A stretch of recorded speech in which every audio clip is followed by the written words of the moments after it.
or even AGN itself. Is that a shameless plug? Was that? I mean, girl, correct me if I'm wrong. Elf and Renaissance cosplay, like you've truly done it all. You've done it all. A giant woman.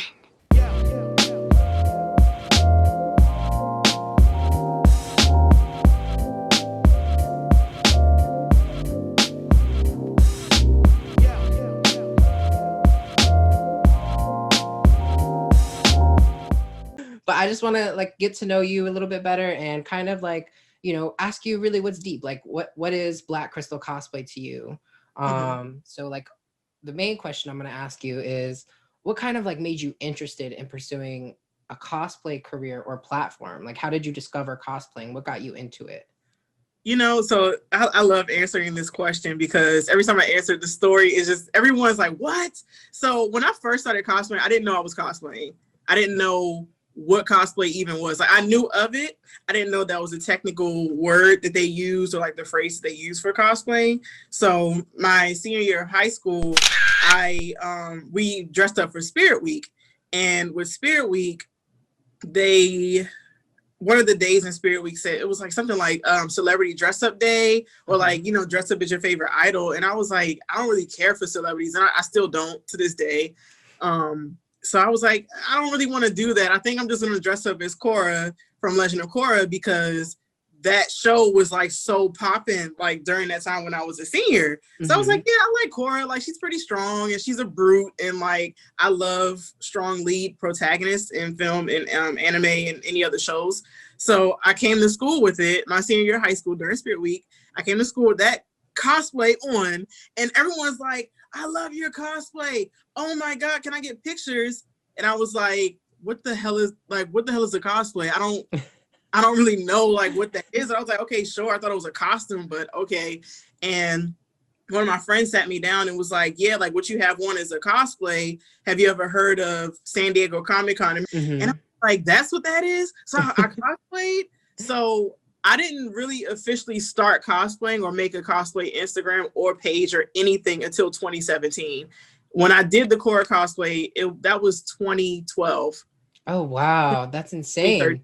Yeah. So I didn't really take it seriously and I didn't build my platform until 2017 because it's just me dressing up. Like I posted it on my personal page, but then when I started looking up the hashtags for cosplays, I was like, these people got over 50,000 followers. Like, what the heck? Like, I really could do this and get a huge following. So then I made my Instagram May 2017. I don't think I made my Facebook cosplay page until probably like 2018 officially. But once I made the platform, it kind of helped me organize what I want to do with my cosplay content. It made me really realize, okay, like now you're officially a cosplayer because you got the page, you got some following going, let's build some content. And so ever since then, I kept going like up. I was working full time during that time. I had 2 jobs and I had a full-time college schedule. I was a fundraising chair for the Black Student Union at Towson University. So my gosh. And I tried to cosplay. So like I'll be leaving from my cosplay convention, like anime conventions, going into meetings and stuff during college or going into my 8 a.m. with half of my makeup still on and a scarf and everything. Like I would change out my in the car and hurry up to go to my 8 a.m. class. So people probably be shocked. They see you in like a soccer or cosplay and they're like, what's going on here? Like, is there something you want to tell us? My cosplay is on, like, because I'll be leaving like after my class, I'll hurry up to get dressed and then go straight to the convention because I had Friday classes. So my Friday classes would be like 4 p.m., 5 p.m. because I was an art major. And, studio classes are like 3-4 hours when you're an art major. Yeah. So I would hurry up afterward and I'll put my cosplay on and go straight to the convention. But as I'm across campus, everybody's like, are you Stevani? Like, is that a Stevani from Steven Universe? Like, crazy. I love it. So you kind of took something that wasn't really a hobby, but it was just like something you wanted to do. And then you ended up turning it into a hobby. And now it's kind of like a career / interest that you've blossomed into a social media following. That's amazing. For those of you who don't know, Black Crystal Cosplays dabbled pretty much in anime, gaming, and general entertainment cosplays, from Miruko from My Hero Academia to Jack from Jack and Dexter for the original PS2 games. And she even dabbles, if correct me if I'm wrong, elf and Renaissance cosplay. Like you've truly done it all. You've done it all, from Inuyasha to today's anime such as Seven Deadly Sins Elizabeth and My Hero Academia's Deku. Like honestly, you have range and you have taste, and it's immaculate. I love it. Do you ever see yourself doing like more cosplays like out of anime and manga? Is that a possibility? So I mean, well, I took a brief hiatus recently given the pandemic, and it threw me off a little bit because I was supposed to guest at like 3 cons in 2020, right? And then travel, like I was going to like more out of state conventions and not just ones that are on the East Coast, because I am an East Coast based cosplayer. But the lineup that I have for this year, like, I mean, I'll throw a few of them out because now I'm excited to talk about it. So I, like, as far as like anime and manga is concerned, I am working on a Bakugo cosplay again. I did one a while back, but I made it in a day, and it just, I personally don't like it, but apparently 3,000 something people who liked it, loved it. So I'm going to redo it. So I'm doing Bakugo over. I got into Hunter x Hunter recently. I love Hunter x Hunter. So I ordered the whole main cast. So I have Gon, Killua, Kurapika, and Leorio coming in the mail, and Pito. If anyone knows Pito, I got Pito coming in. And then I went to Me Costumes and I ordered Pink Diamond from Steven Universe. I ordered Chihiro and Haku from Spirited Away. And then I ordered Sombra from Overwatch. I've never played a lick of Overwatch, but I did love Sombra's character. I love a lot of the characters. So I just, it's like I go back and forth from anime and manga to gaming, video game characters. And I don't know, like it depends on what I really want to do, or whatever I'm feeling the most. Urbosa from Breath of the Wild, Legend of Zelda Breath of the Wild. I ordered Age of Calamity recently, so she's going to be a work in progress for this spring, because I'm going to the gym and trying to pull it together because pandemic and all that got me eating really good. Girls getting us all, okay? I'm thick with 4cc stat. But yeah, I love that you're pulling together all these cosplays and that you're actually gearing up for con year 2021. One of my questions was actually, are you kind of like excited, or are you more anxious about cons in 2021? It's a mixture of both.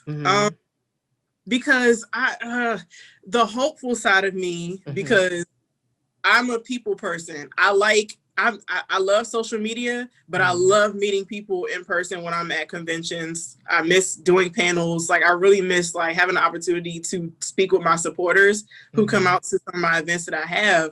But given the pandemic, it's like cons are going to be like a breeding ground for it to like multiply even more. And that scares me.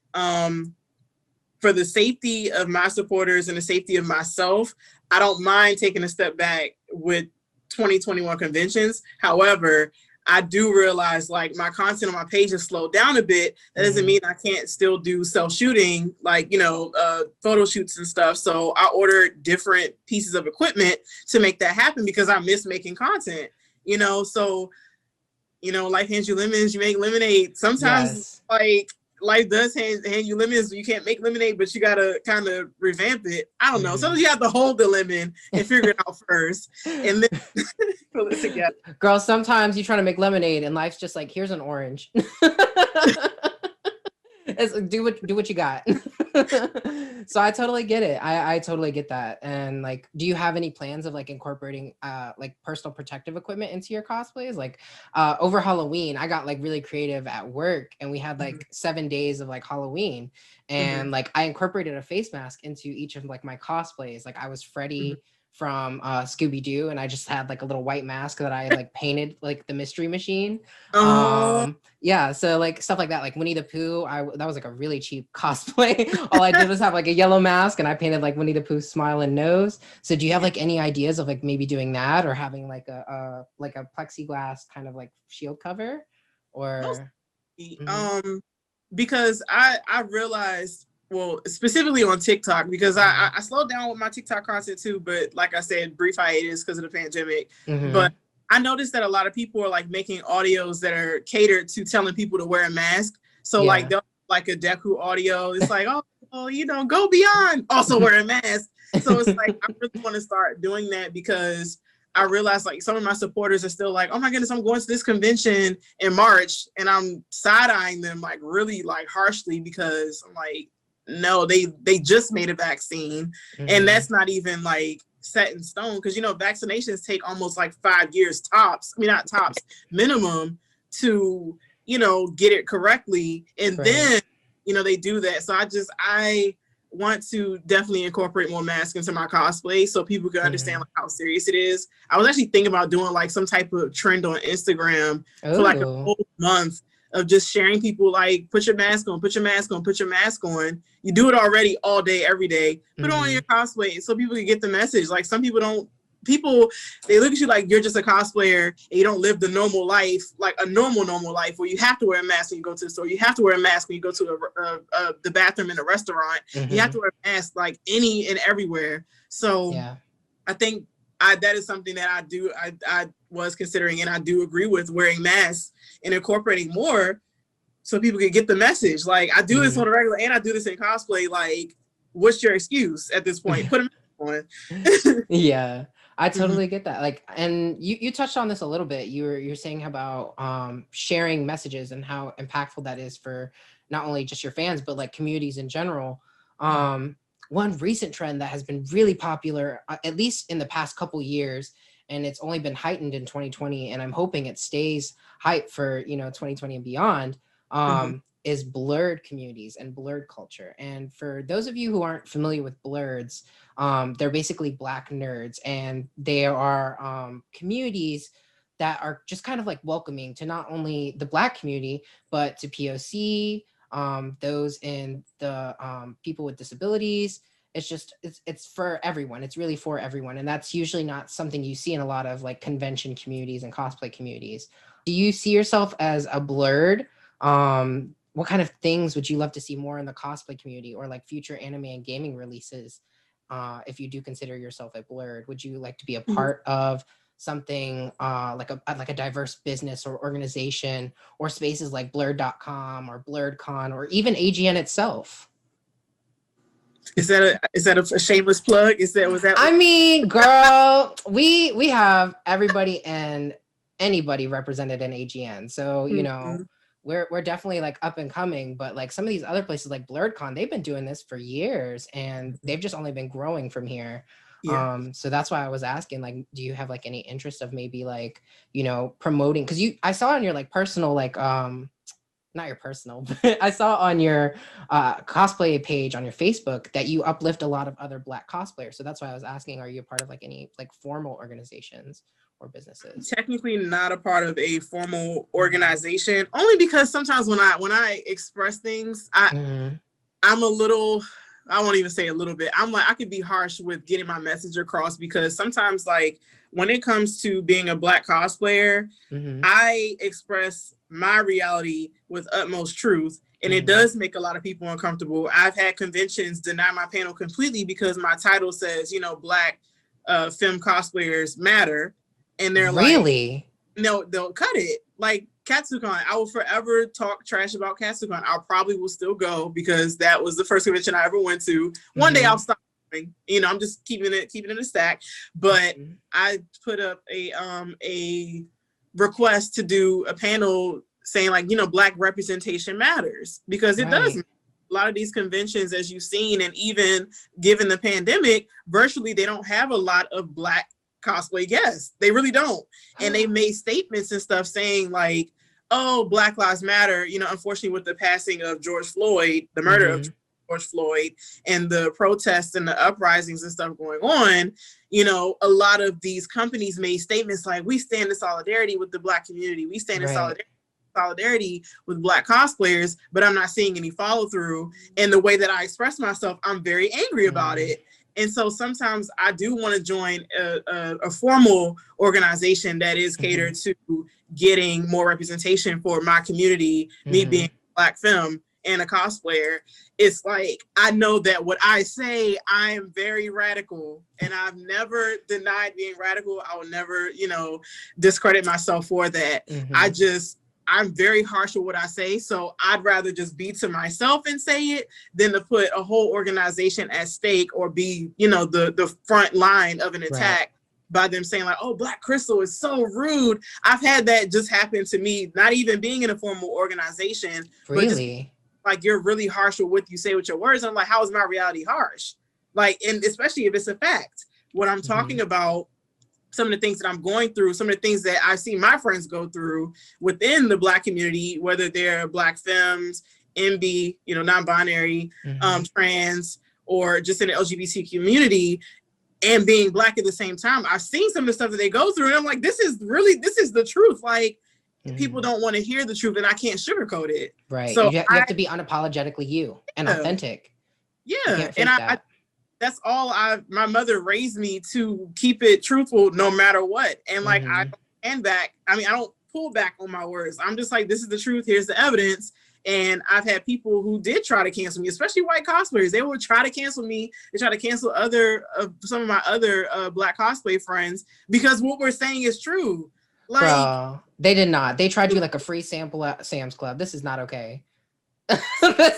You are not the one, okay? Your cosplays are amazing. That was another question I had for you, is like, your cosplays are so amazing, and I've seen so many like other blurs who do cosplay kind of like incorporate natural hairstyles or just like Black elements into the cosplay itself, and I'm like, this is so creative. Like, I would have never thought of this.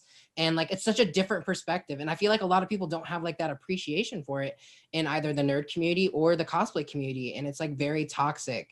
And I'm so glad that you're like bringing all this stuff to light. But like, what's your take on like, do you want there to be like a little bit more representation in anime and gaming so that there could be like an equal playing field? I personally, myself, I like seeing, another person's take on a cosplay, because cosplay is not, one way or the other way. Like, you can make it yourself or you can store buy it. It's not like, you have to do it this certain way. And you don't have to interpret it like verbatim. It's your interpretation. Art, it's like art. It's subjective. And I just want to know your take. What are your takes on this? So like, I know when I do some of my cosplays, you see like sometimes I'll buy like a regular wig from like Amazon, but then other times, like you said, like I do have more natural hair textures in some of my cosplays. I do that because sometimes I don't want a thin cosplay wig. I don't. It doesn't look right on me. It doesn't fit me because my natural hair just doesn't look like that. Like when I did my Inuyasha cosplay, I ordered a wig from Amazon and I was like, what the hell is this? Like, it was literally like thin. They're wispy, yeah. And me being a Black woman and knowing how to do makeup and knowing how to do hair and all that other stuff, I was like, man, hell, I'm just going to incorporate this into my cosplay stuff and just make it look good on me and make it fit me, and I did it for me. And my Inuyasha cosplay was honestly one of the most successful cosplays I've done because of the wig. Yes, it was beautiful. Thank you. My aunt helped me make it though, because it was like, it was a lot of troubleshooting that went within it. And I just needed her judgment because my mom, my aunts, like a lot of women in my family are hairstylists and they do makeup and they do, cosmetology and they are beauticians. So I had to ask them for like their input. Like, that's so cool. But how do I look? Like, if I took a picture in this, would this look good? And I get input like that. But I do want more representation in that regard, especially like besides anime conventions, I do want more anime that are geared towards Black magical girls. I'm speaking for the femmes right now. Sorry, man. I'm speaking for the femmes right now. I want more Black magical girls. Like, I keep seeing this tweet go around all the time. It's like, bruh, where are like the Black vampires? Where are the Black femmes who are like, strolling along as friends and they find the ancient relic and they all get powers? I want to see stuff like that. Like, I personally want to see it. Like, for example, I grew up on Winx Club. Yes. I love Winx Club. I was very upset with the Netflix adaptation without fail every time. It all started with that Death Note adaptation. I'm telling you. Ever since live action. I'm like, if you're gonna do live action, do it right. But then you on YouTube who make short films and it looks better than it does on Netflix. So yes. for Netflix, for any other streaming company, Hulu, HBO, Stars, everything. I need them to start uplifting Black content creators who do short films and who do have more representation in their short films and give them a platform so we can have more representation. Because, and this is another part of the conversation that we have in the Black community. It's like we always get hit with, you know, white people who say, why don't you make your own platform? And it's like, we have our own platforms.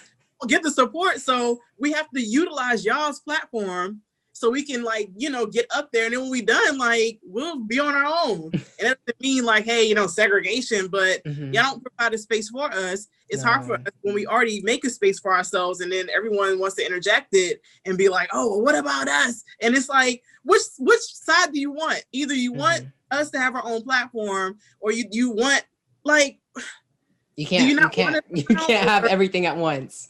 Like, yeah, it's like a delicate balance act, and we just can't find like the right medium. Right. I've had a few friends who've done panels that are centered around Black hair textures in cosplay. Her name is Vanta Black Cosplay, I believe. I hope I didn't butcher her cosplay. I know it's Vanta Black. I call her Vanta, but Vanta Black Cosplay. She did several panels at New York Comic Con about Black hairstyles and textures in cosplay. I have a few other friends they do panels in regards to that, you know, and I just wish conventions were a little more accepting of that. It's like, if you can have problematic panels, for example, Colossal Con had a panel like, oh, is this a trap? Being transphobic towards trans cosplayers or like trans characters and stuff. And they got that panel accepted. Is this a trap? But then I do one, or it was a young lady who tried to do a panel about representation, about the things that go on in the cosplay community, and it got denied. And they were like, this isn't a social justice convention. We're just here to have fun. And it's like, where do we go from here? We're trying to express and show you guys, to have a platform or a space for you to learn what we're going through and what we have to deal with on a regular. And you just cut us down before we even get to that point.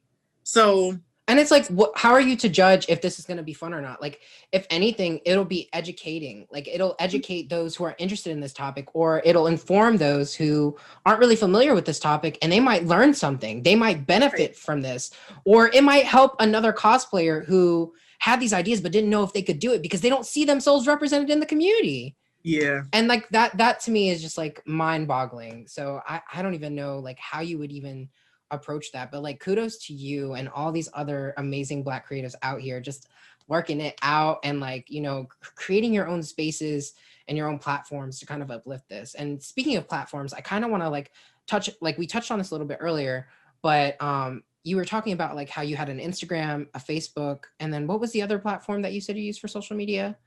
TikTok. And I also made Twitter recently on I made a cosplay Twitter as well. Okay. I was gonna ask, did you have a favorite among the medium? I know TikTok has been really big among younger people like millennials and Gen Z, but has it been really popular for people in the anime community like yourself, especially for cosplays? Yeah. Like, as much as I get upset because they do silence Black voices, or like they'll eat Black creators like contents, or if there's not enough censorship, I would say they police like Black cosplayers very harshly. Really? So then kind of like, it's hard because I'm like, TikTok is really nice. I do like the platform. I do like the algorithm because it's very easy to get people to follow your content and like, oh wow, this is good. It's very easy for you to get the support on there, but I just don't like how they police everything, and like their guidelines are kind of weird. But for the more positive part of the conversation, I love TikTok in regards to my cosplays. My Maruko pose cosplay video got almost 100,000 likes. I did Garnet. It was a 5-second Garnet video of me just saying, your middle name is Cutie Pie, and I got over 100,000 likes on it. Yes. I like it's very easy to get follows and stuff when there are people to comment or interact with you. Like, I love interacting with people when it comes to my cosplay stuff on TikTok because you're like, how did you do this? You look so amazing. It's so much positivity in the comments. You get one troll, but I'm used to it. I have hard skin. I don't care. But, you know, TikTok is when on my For You page, all I see is anime inspired content. I see cosplayers, especially cosplayers of color and Black cosplayers. Like, it's my timeline on TikTok is very positive. Like, for the most part, it's very positive. So it's a little bit easier to get that support that you want on TikTok. And just having the views and stuff, and like the people like following you, and you get more of an opportunity on TikTok. You definitely, if you hit over 500,000 followers on TikTok, and it's not hard to do so, that is the beginning of you getting your sponsorships, you getting more of having a voice and using your platform. And that is my goal with TikTok or Instagram or Facebook, is specifically TikTok. If I hit a certain point on TikTok, I do want sponsorships because I want people to hear me and what I have to say, you know, because I have a platform and I use it to stick up for other people. I want people to hear me. I want everybody to hear what I have to say. So that's what I want, you know?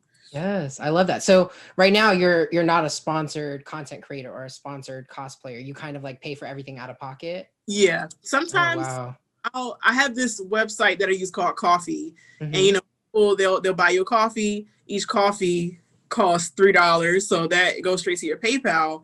I know that sometimes if I'm like, oh, I really want to cosplay this character, but I have to be a responsible adult. However, if you guys want to see me do this cosplay, want to help me get it, feel free to buy me a coffee. If you don't, I'll make it work. I say that every time because I don't want people to always feel obligated that they have to constantly buy me a coffee donation, so that way I can make my cosplay stuff work. Like, I really grind it out as best as I can, as hard as I can, because I still want to put out content.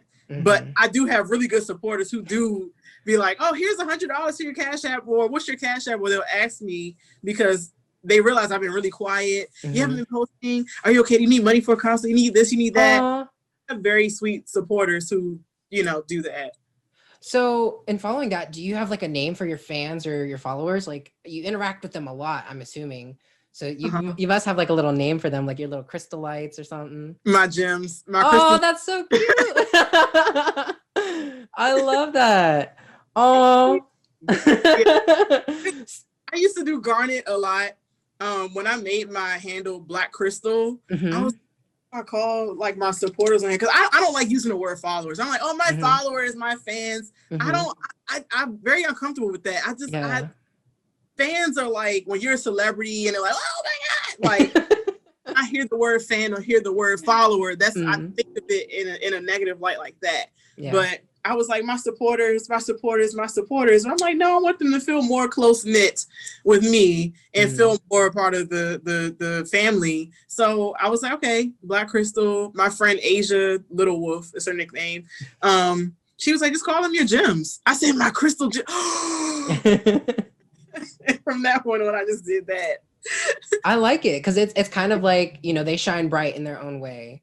It's like it's like a really cute, like, it's simple, but it could mean like so many things to your gems. And I think that's really cute, honestly. I think that's one of the cutest like fan club names I've ever heard of.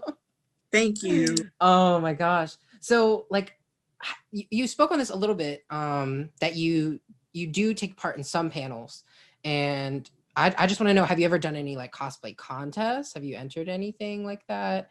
Like how much more do you interact with like your gems and with other cosplayers in the community? Do you take part of like anything else? So when it comes to panels, sometimes I'll do a panel like by myself. I'll have my own panel because it's just a little bit easier for me to focus and get my points and stuff across. But I also give some of my cosplay friends the ability to use my platform too. I'm like, hey, do you want to be a part of my panel? Or like, do you have anything that you would like to express in regards to this topic? I think this is something really good, and we'll all team up and make it happen for panels. Now, as far as cosplay contests are concerned, since I buy some of my stuff, like I'll go to the thrift store, tear apart a shirt, remake it all over again. There are rules with the cosplay contest. Like, you either have to sell 70% of your cosplays, or you have to make, like, by yourself, buy the fabric, put it together, wigs, put it all, everything. It has to be at least 70% made by you. It can't be store bought. It can't be, like I said, me going to the thrift store, taking bits and pieces and putting it together. They have very strict rules when it comes to cosplay contests. So I don't partake in it. But if they have like a masquerade walk where you can show off your cosplays, absolutely. I've done it only, I believe, twice. It was the Steven Universe anime convention. It was Beach City Con. That was the one. It used to be in Virginia, but then they moved it, I believe. And I joined like the broadcast. I mean the broadcast of certain cosplays. I was on stage. I did Stevani, and it was, oh my god, this is great. And then I did Stevani again at Anime USA. I was so nervous. By the way, I had horrible stage fright. I don't like if no. For like I feel like I'm talking to friends, but on stage I'm like choked up, get words out. Like I'm nervous. I have horrible stage fright. Horrible stage fright. Like how am I a voice in the cosplay community, but like on stage I'm like I mean, I guess that's kind of similar to a lot of other celebrities who kind of like say like, you know, they're a celebrity, yes, but sometimes they get afraid of like being up there because it's so surreal. You just can't like imagine like you being in front of all these people and them listening to you and what you have to say. You're just like, okay, I guess. Right. Together though, but I just prefer to do panels and like, you know, be able to sit like in front of a microphone and speak, but like on stage, like performing. That's not you. Can't do it. Hey, that is perfectly okay. We are just here to watch you slay. Okay. Thank you. And that's 100% the truth. And that was something else you kind of like answered for me, is I wanted to know, you spoke a little bit about like buying bits and pieces for your cosplay. And I wanted to know if like you created any of your own, but it's so cool that you like thrift it. Cause like not a lot of people, they think that they have to like buy like cosplay straight out or they have to like make it from scratch. And I love the fact that you literally like you piece yours together either by thrifting and then buying whatever, you know, else you think might work for that cosplay. Like I think I saw you wear a like when you were doing your Naruto cosplays, you did a Sakura from the Shippuden series, and then you also did a Neji from Shippuden series with the same kind of vest, but you just altered it in different ways. And I was like, wow, okay, let's work. Like she's really out here. Like we didn't notice because hello, obviously the makeup slayed. Everything was great. Like I thought that was so innovative. Like you don't see a lot of people kind of like reusing a lot of like the same costumes. And I'm like, you paid for this, get your money's worth out of it. Right. Yeah. Like that's why it's cheaper in my opinion. Like that's why I put mine together, because I'm like, okay, if I really want to throw this away, I could really make this all over again. Like if I want to. Sometimes I don't keep my cosplays. If I do, like you said, it's for like how I did Sakura, and then I did Neji first, and then I did Sakura. Oh, okay.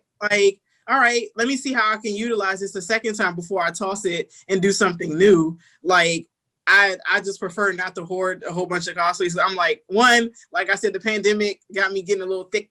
So it's certain things I can't wear anymore. And I'm like, it's no way. Like, no, I'm gonna start over, or I'll sell it. You know, I'll be like, hey, does any of my gems want to buy this cosplay vest? I'm not gonna use it at all. Like you can have it. Like, and I of course put it at a lower price because I thrifted it. So I'm really realistic with the pricing and stuff. But also just like, you can find your stuff a lot faster if you go into the thrift store. Like for me, I really know that I can do that. Like when I did Legend of Korra the second time, the fourth season Korra with the short hair, I ordered a cosplay online. It came a week before Katsucon, I believe was at Katsucon 2016. I think it was Katsucon 2016, I believe. And it came there a week before the con. The shirt didn't fit. It was the wrong color, wrong texture, and it didn't stretch. Oh no. The pants were horrible. They didn't fit. It was just, I paid $80 and it looked like crap. Right. So I sold it. I was like, does anybody want this? Like, I can't do anything with it. I can't even dye the shirt a different color. I can't even like make it fit because it doesn't stretch. So here. Right. So I went to the thrift store and I made the same cosplay with like $25-$30 in a week. So the short hair on my Instagram page, when you get the chance, like check it out. I remade that whole thing in a week before the con because I was like, I don't have any other cosplays, and like that was when I really first started going to cons, and I was like, I kind of want to wear a cosplay, you know, the whole weekend. I really was looking forward to doing it. I'm gonna make it work. It might not be the best, but I'll make it work. But then as soon as I went to the con, I really was so self-conscious. I was like, this cosplay is like crappy. Like, the heck? No. But so many people, like even like famous cosplayers that I didn't know that I even talked to. Now I'm like, oh wow, that was them. Okay, that's cool. They complimented me and took pictures with me and posted me on their page, and I'm seeing it. It's still circulating on Tumblr. You know, Tumblr has been like for the past few years. It's still going around. I'm just like. People, don't ever sleep on thrifting or buying bits and pieces of your cosplays. Like, if you got a cheaper way of doing it, I promise you it's probably going to be 10 times better than you buying it, because you can tailor it more to your taste. You can tailor it more to your like sizing and your liking. So it's just easier for me. It's easier for me to do it, at least. Well, y'all heard it here. Black Crystal Cosplay endorses thrifting for your cosplay. Okay, we love a budget queen. Come on. We love it, honestly. So like, since we kind of like talk a little bit about your cosplays, kind of being, you know, thrifty, what else do you kind of like, do you do that same thing for like wigs, or do you kind of like do that on your own? I know you said earlier that you kind of like seek help or guidance from those within your immediate community, like your family. But do you kind of like do those all yourself, or do you like sometimes you like pre-bought ones and you're just like, I'm gonna just throw it on, have a good day? Yeah, so this is what I do. And this is a huge wig shopping secret. Okay, the only time I buy a wig from the beauty supply store is if I know for a fact that I cannot get it in time, because I'm last minute too. Like, I'll wait last minute, be like, oh, I need a new wig for this weekend for me to go to this event, and I really slacked off. I'll pay the $50-$60 for a wig. A lot of my wigs, they're not like the human hair, you know, the ones you see on Instagram. When that, like, I'm not paying all that extra money for it, because I promise you I'm gonna take it off within like the next 3 days and go to another wig. So what I do is I'll go to the beauty supply store and I'll, you know, sneak the picture of the tag on there. Like, okay, the name is Sensational. All right, Letitia M61, and I'll Google it, and the literally only $25 online as opposed to you paying $80 in the store. So wow, really frugal. Like I said, I was a college student. Okay, I worked 2 jobs at that time. I was paying rent because I lived in Baltimore City at the time, and I didn't have a car, so I had to ride the bus everywhere. Like, I didn't have time to spend that extra money on any and everything. I didn't have extra money to do that, so I worked my way around it. This wig, this one is what in the store was like $80. Online is $50. It's just I navigate things like that all the time. But like I said, if I know for a fact I can't find it online anywhere, or if I waited too last minute, I'll be like, okay, that's my fault. I'll just buy it, because I don't really have time to wait for it to get shipped. Right. So that's just a lot of things, a lot with my clothing and stuff too. I'll see it in store. It's super expensive. You go online, it's cheaper by like $20, and they have sales and stuff online. So, you know, it's just easier for me to do it that way. I'll take note, like, okay, this okay, $60 in store, online is on 20. Got it. And it's in the bag. I was also gonna ask, like, I see you wearing your Deku shirt, and I was gonna ask, since you thrift a lot of like your cosplays, and this was actually in a picture that you let us use for marketing. Do you incorporate like a lot of your like cosplay thrifts into your normal everyday wear? Yes. Yeah. Yeah, I love it. Yeah. Like, I don't know, because I realized, and my mom, her friends, I didn't know how big of nerds her friends were, and they're older, you know, they're like in their late, well, I wouldn't even consider older being late 40s or 50s. That's a subjective thing, but her friends are older, and I will wear stuff like this, or I'll go out places with her. You know, me and my mom, we used to go to the bar together and just unwind and just catch up. And some of the people that are at the bar are like, oh my God, like, you watched My Hero Academia. It'd be an older man who's like, yo, my favorite character is Deku. Like, I love your shirt. It brings people together. So that's why, like, it's cute to wear. I'm a huge anime nerd. Like, love it. Love just anything that got my favorites on there. I'm going to wear it. But walking out in public, you realize how quickly it can strike conversations with people. It's actually a lot easier. If I didn't have it on, I'd be like, people are like, oh, I like your hair. Oh, thanks. But when I have this one, they're like, oh my God. I know you cosplay. I've had people come to my job and be like, I recognize you. And I'm like, oh God, please no. Really? Tell us more about that. Do they like have like weird like gem interactions where they're just like, oh my God, I follow you on Instagram, or I follow you on TikTok, or Yeah. you're that really cool like Maruko cosplay girl. Like, Yeah. do they do that? Like way Mhm. before the pandemic. So Mhm. I work at Target back when I was in college. Mhm. So my coworker was a cosplayer. Did not know that. We both literally were looking at each other. Like I had a hunch that she was a cosplayer. She looked really familiar. We would look and exchange looks with each other. Like you just know when someone else cosplays. Like you know when they look familiar. So one day I was like, I have to talk to you about something. And I pulled up her. I was like, I have to talk to you about something. And she was like, is everything okay? I was like, you're a cosplayer and I know it, but I'm not going to tell anybody. And she was like, oh my God, like you're a cosplayer. I was like, shh, don't say anything else. So from that point on, after I had that conversation, people would come to my store in Towson, Maryland. And they're like, I think you look really familiar. Like you did a Sakura cosplay a long time ago, or you're the Inuyasha cosplayer. And I'm like, who are you and how did you find me? And they were like, well, you know, you posting your story when you're at Target. Like, and it just, when I came into the store, I was like, that's you. Like, oh my goodness. When I moved to California, it was people in the California Target, because I worked there. I changed my job over when I moved from the East Coast to the West Coast, and they were like, "Oh my goodness, I recognize you. You're Black Crystal Cosplay," and it's always because of my Inuyasha cosplay. That's always so cool. And it seems so like surreal and unreal, because I'm like, people recognize me. Do you ever wish it was like a different cosplay they recognize you for instead of the Inuyasha cosplay? Or are you really proud of that cosplay to where it's just like, you know what? Bet I'm proud that you found me from that one and not some other cosplay that I have done in the past. Because I made 2 Tetsaigas for that. I made 2 of his different swords. Like one, it was a broken version of his sword. One was the regular full version of it. So I put work into that. The wig was very stressful to make, and it came out well. Like it looked really good. And like looking back at the pictures, I'm like, Jesus Christ, if I would have seen me back then, I would have been like, and that's me being completely conceited. Like I would have been like, oh my God, like this is dope.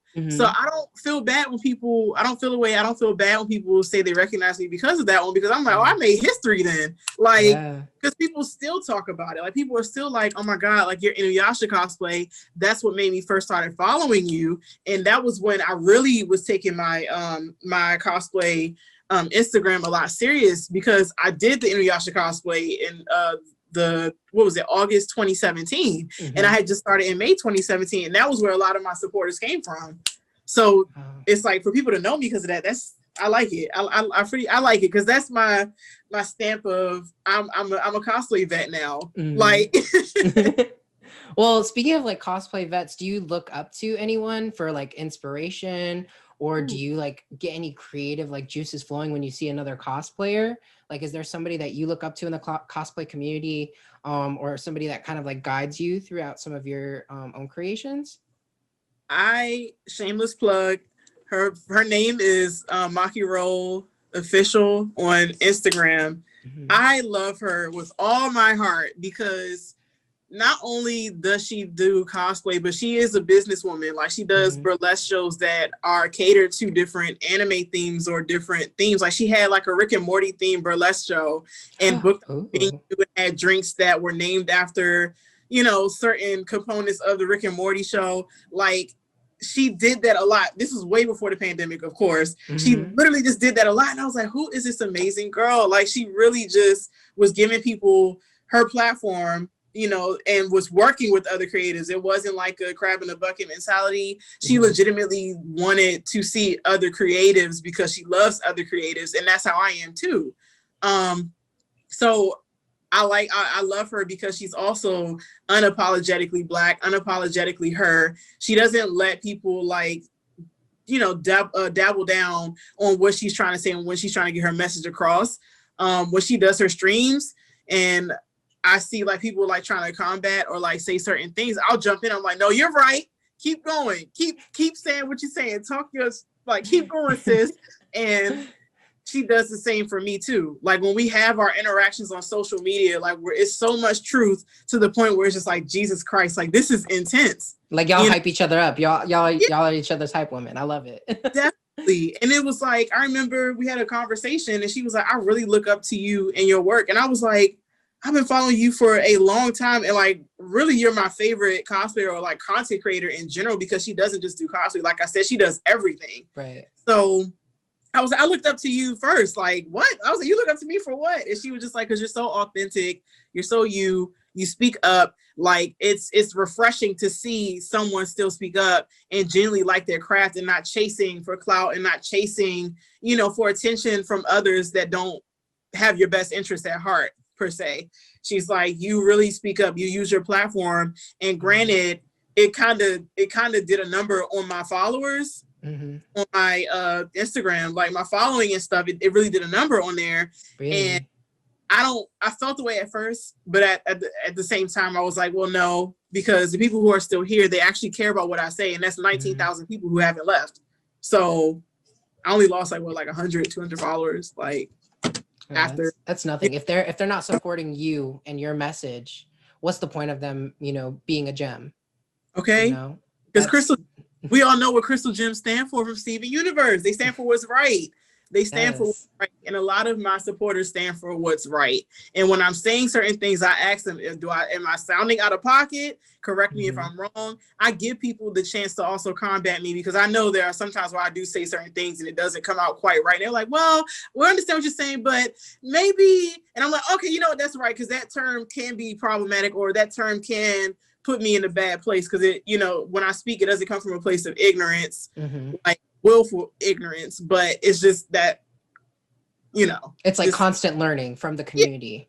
Right. Yeah. I like is back from them, and then them bouncing ideas back from me. I like talking to them, because I'm like, give me a different perspective. I know I'm not tripping. Like, so you're kind of using your social media not only to just promote cosplay, but to promote like social issues that matter to you and to your communities. I love that. That's so unique. You don't see a whole lot of cosplayers doing that. Right. And it's, I tell people who follow my page, like anytime I hit a milestone, when I hit 10,000 followers last year, I was like, for those of you who are new following my page, just know that Black lives will forever matter. Okay. And when I said that, I went down under 10,000. I went down to like 9,000, like 920 something. I lost like 85. But I do that. I'm going to keep doing a clean sweep. I'll say things like, before I'm a cosplayer, I am a Black femme. I had 2 strikes against me already. So respect that when I'm talking about topics and subjects, this is my experience. Don't take my experience away from me. Lose more followers, but then a week later I gain more, because they're like, okay, that's real. Like, I respect that. So when I have different Instagram live topics, sometimes I'm in cosplay, sometimes I'm doing makeup while getting into cosplay. Other times I'm sipping on a beer, eating, listening to music, and just talking with my gems, and just like asking like, how's everybody doing today? I know the pandemic is messing up people's depression and anxiety and stuff. Like, how are y'all feeling? Like, I try to make my platform a safe space for people to speak, but also for people to learn, but also for you to not feel like you're being attacked when I correct you on something, or when somebody else is correcting you. I feel like these are just topics that need to be had. And I wish a lot more people who had bigger followings did that more often. Yeah. It's like when you're a Black content creator and you cast other Black cast members and stuff into your projects, you kind of owe that to them. Like, you owe them the ability for them to feel safe with you. Like, they got you to where you are right now. So kind of give them something like in return. Maybe it doesn't always have to be a monetary thing. It doesn't always have to be like, oh, let's just take this picture. Like, really converse with them and figure out their struggles. Like, connect with them on their struggles, because we're all human at the end of the day. Cosplay isn't just the only way to relieve people of depression or of the bad things that are going on. Sometimes people really just need a friend to talk to. Like, they want to watch a live that's uplifting and, just happy stuff. Because I know people who watch my lives are like, oh my God, Crystal, like, I was feeling like really crappy today. And some of the topics that you hit on, like, I don't feel bad anymore because it's valid. Like, I should feel this way. So I do that so that when people come to my page, they're like I also make it so that, God forbid, someone was to ever try to cancel me because of my truth and what I say, my gyms are going to be like, no, that's always been her. Like, she would never say anything super crazy or out of pocket. Like, I make it so that y'all know me. Like, cosplay, I'm not hiding behind anything. Like, I'm authentically me. I am me while I'm in cosplay. Like, people let the cosplay things and like these numbers and stuff gas them up to the point where they don't know who they are anymore, or they hide behind that. I don't do that.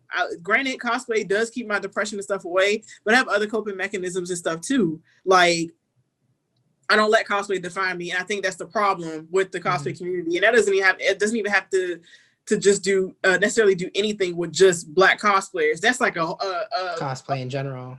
Yeah, they let cosplay really change who they are, and it's like, you shouldn't do that because you're still you. You're still human. Like, the people who support you are still human. Like, be you. So I love that. That's a great message, honestly, for not only those watching, but those who are going to be going into these kinds of like nerd fields and trying to incorporate themselves in this. I feel like a lot of people get into these kinds of fields and they kind of lose themselves along the way. Like, they don't want to stay like true to their message or true to themselves anymore. They want to become something else or try to adapt into or fit into what the mold is preset as. And I feel like that's a really bad way to lose your uniqueness, what truly makes you you and what makes you stand out from the crowd. And I really appreciate that you kind of like stand behind that message and that you embrace it and you kind of empower yourself, but not only yourself, other people. And you kind of use your platform to educate, empower, and uplift. And honestly, you are like a shining beacon for the rest of us. That is so wonderful to hear, that not only do you care about like people in your community having, better mental health, but just also kind of using it to, educate them on these topics, because it's like, I'm not trying to gatekeep you from this. I'm trying to spread the knowledge, spread the wealth, so that way you can be a little less ignorant in your own life. In and out of cosplay. In and out. Yeah. With everything. That's why like I stand Deku 100%. I believe that I am the Deku of my platform. Yeah. Like, ever changing, always adapting to new abilities. Helping others. And helping others, yes. Help others, with my experiences that I speak about, and still like spread love at the same time. And I just want to protect other people, but also be the one that smiles all the time, even when stuff does go wrong, because even if it goes wrong, it has to go right eventually. Like, I'm the Deku of my platform. Like, I want to ask, so if you define yourself as the Deku, can you tell us like some of the Bakugo moments that you have where somebody like really tried you? Like, somebody really was like, let me just press her buttons today and let me see how far I can get. Can you tell us about a particular situation and like the cosplay community, or like a moment where you were in cosplay and somebody just really just tried you? It's like, so I haven't really had anyone try me per se. But if you try my friends or try people in my life who genuinely are not bad people, they aren't problematic, really just out here living their best life, that's when I turn into Bakugo. I take it personally because I'm just like, oh my goodness. Like, for example, he's probably going to kill me for talking about this, but I don't know if you know King Kitsu. Yes, I love him. I love his rendition of Robin. Absolutely phenomenal. I adore him.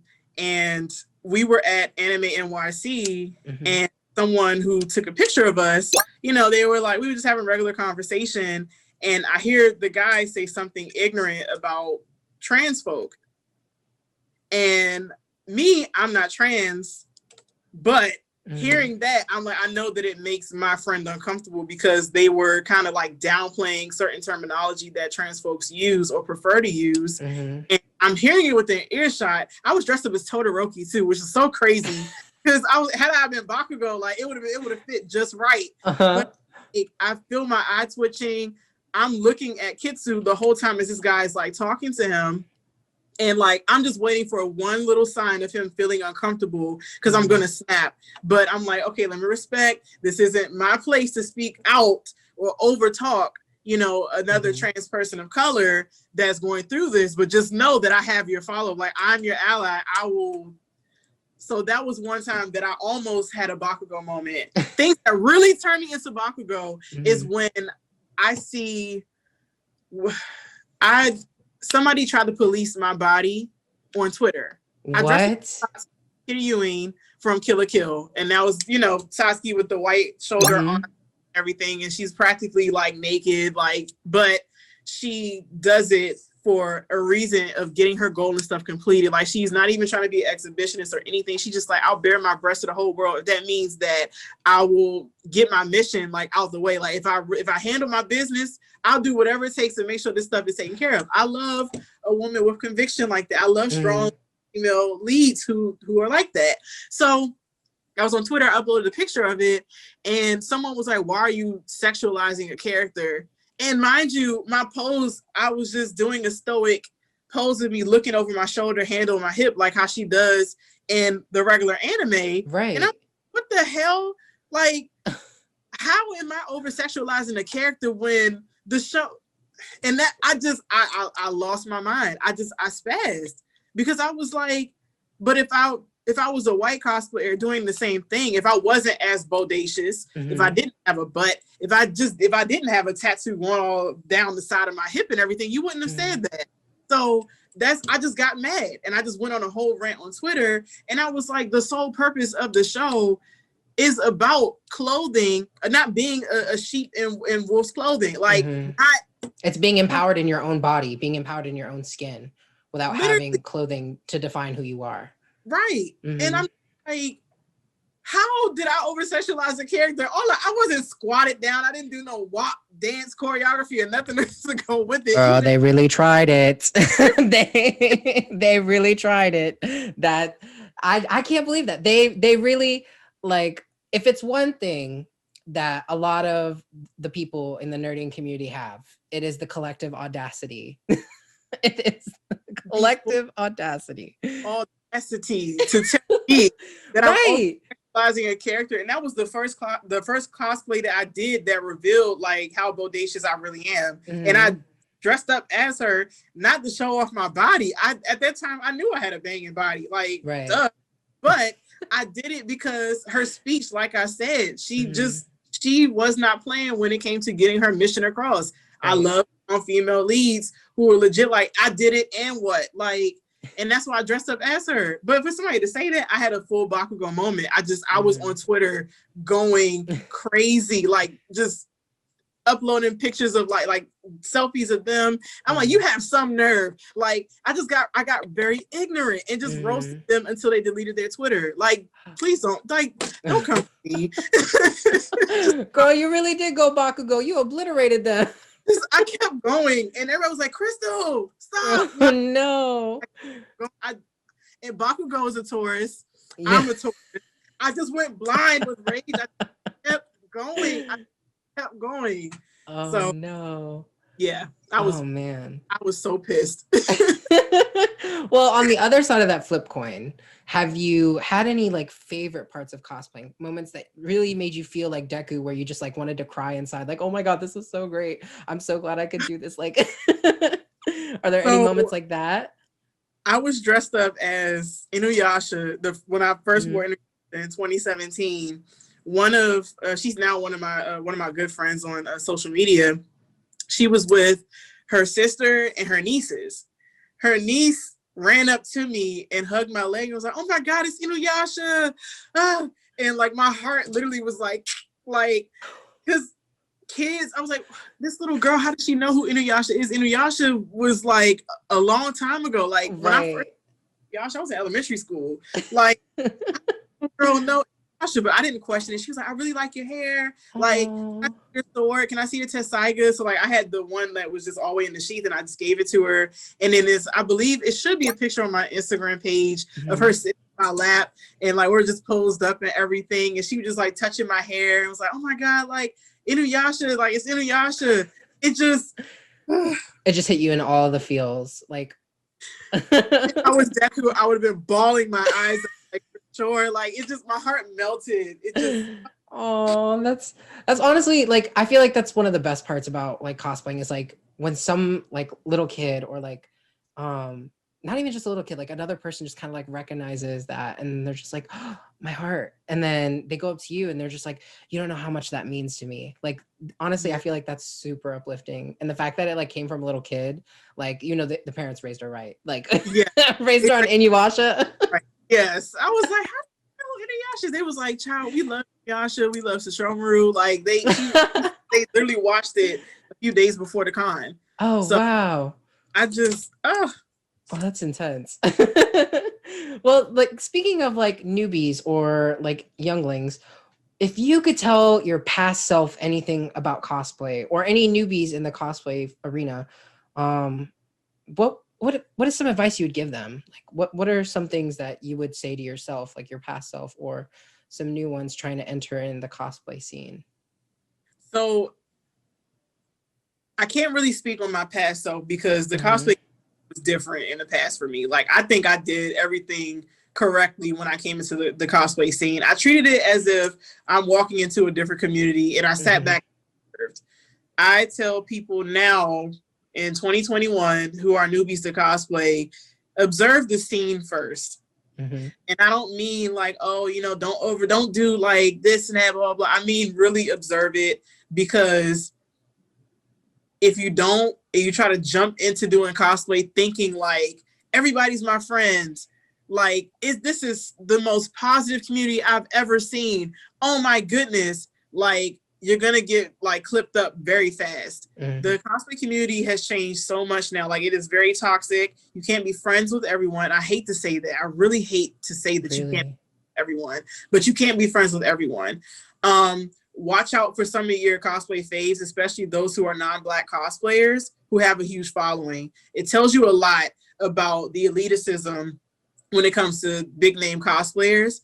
Really sit back and observe and watch people. It will give you everything that you need to know about which cliques you can hang with. I hate that I have to even say cliques, but which cliques with, who like, you know, what to look out for before you get into it, because you'll save yourself in the long run. Another thing I will say, cosplay does not define you like at all. Literally cosplay because you want to have fun. If you want to get your numbers and stuff up there, once again, like I said, observe.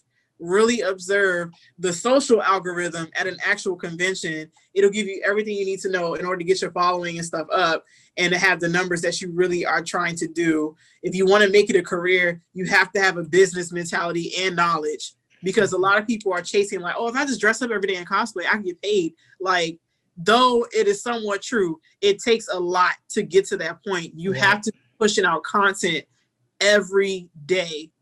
You really have to sit back and observe. Like you have to see how things are done. You have to see what to do and what not to do, because every time before conventions start, you'll see somebody getting canceled fast. Really? Why they got canceled. Like people get canceled in the cosplay community because things are changing. You have to really sit back and watch. Like sometimes, like I know for me, there was a big name cosplayer who now identifies as he, him, name change all, and someone on social media called them by their dead name, but it was a complete accident. Like they didn't know that they did the change and everything because they weren't super active and stuff. When they came back, they was like, oh my God, I love you, blah, blah, blah. Like, yes, sis, like, blah, blah. Everybody attacked this person. And I'm like, y'all have to calm down, like relax. Like they really just didn't know. So I'm saying like, you have to sit back and observe and kind of be up to date on a lot of things that's going on, because it'll save you in the long run. And then number 3, have at least one best friend going in the cosplay community that you can tell any and everything to. This is the person that will hold you accountable to make sure that you eat breakfast, and no energy drinks and nutrition bars is not enough to eat or sustenance at a con.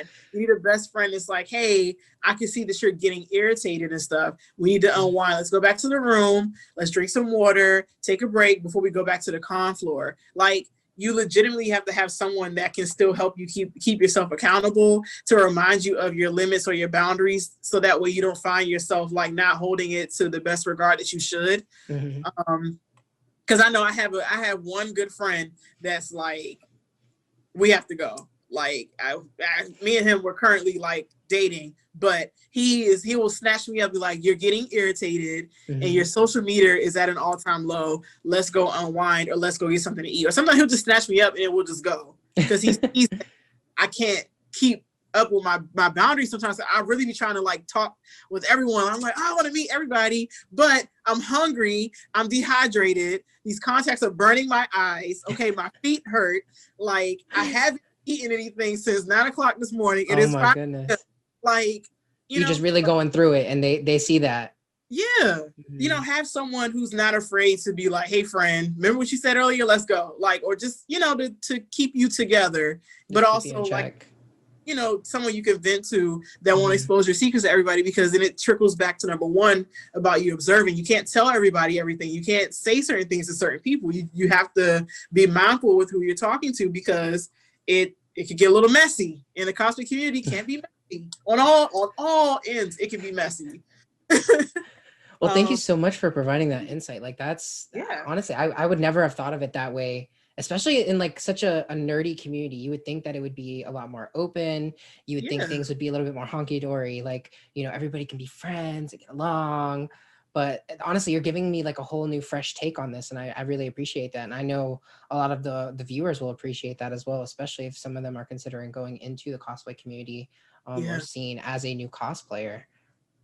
It's just treated as if like when you first go to college or when you first go to high school and you want friends and stuff, like, you learn the hard way when you first go to high school, when you first get into college. Like each other, oh, we're gonna be friends forever, we're gonna do this, we're gonna do that. Be realistic, observe. Like observing, like sometimes having nothing to say at all and just sitting back and watching will literally save your life. Every time you go to a convention, you'll see so much to the point where it's like, wow, this is crazy. Like I'm staying away from that. I'm staying away from experience. And like last thing, stay out of drama. Like I refuse this year to be a part of any cosplay drama. The only time I speak up on something is if it's something that affects my community and it's making my community feel away. That is the only time I speak up, especially when it's right to do so. But if it has nothing to do with you, if it's just two people beefing and stuff, don't get involved in that mess. Like literally just be dodge it. Like just dodge it. Like thank you so much for joining us today. For those of you who want to follow Black Crystal, you can follow her social media displayed down below in the links. We'll also have a social pop-up that pops up right here. If you have any more questions, or if you'd like to see Black Crystal cosplay again, please let us know down in the comments. Thank you again, Black Crystal, for joining us. This has been Chris, aka Straight Cheeks with AGN, and we appreciate it. Stay tuned. Thank you.